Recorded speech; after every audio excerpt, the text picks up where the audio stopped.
This is what I've got in the garage now. It is a Alfa Romeo. It's a Spider. It's a submodel of a Graduate, which is from the movie The Graduate. In '67, they used one of these guys in the movie, and so they made a submodel called the Graduate. It's basically a regular Spider with some of the Veloce equipment, but has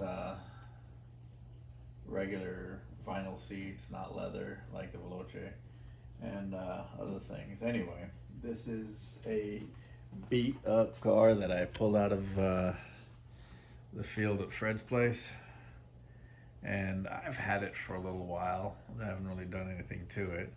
Well, no, I have put the pump in there. That is the only rust on this car. They had a bra on this car, and it caused a couple of rust holes, but this car is from California, and it is rust free. It's so pretty, and there's amazing things about it, but yet every part of this car needs work. Every single part.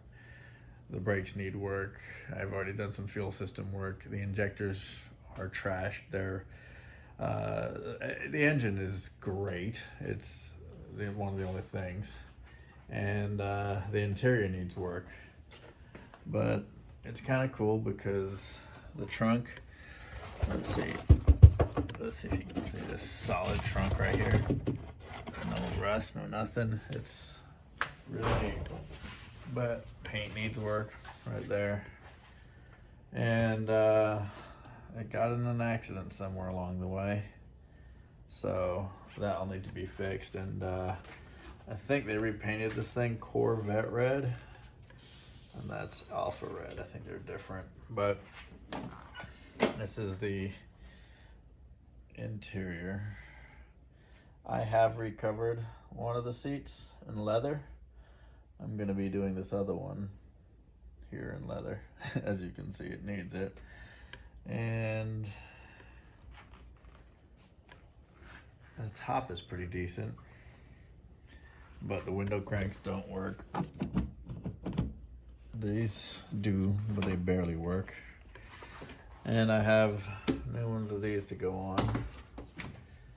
And let's see. Spins a little bit. Let's see here. And there is this wonderful engine. I do so love it. And oddly enough, the oil in there's crystal clear. So somebody's recently changed it, and then it sat for quite a while, so nothing's recent about it. And it's got fluid in there. Enough anyway, even though that's there. And clutch. See the bottom. It's kind of nice, but it's old. It's been driven. Oh, here's the absolute worst part of this thing here. Look at this mess right here. So I'm contemplating ripping all this stuff out because it's deserving of being ripped out, and putting in a dual carburetor setup. I think that would be absolutely beautiful and special. We'll see how that works out, which one comes of it, but this is the Alfa Romeo. And it's a decent little car. Motor spins over pretty freely. It's nice, and yeah, excited.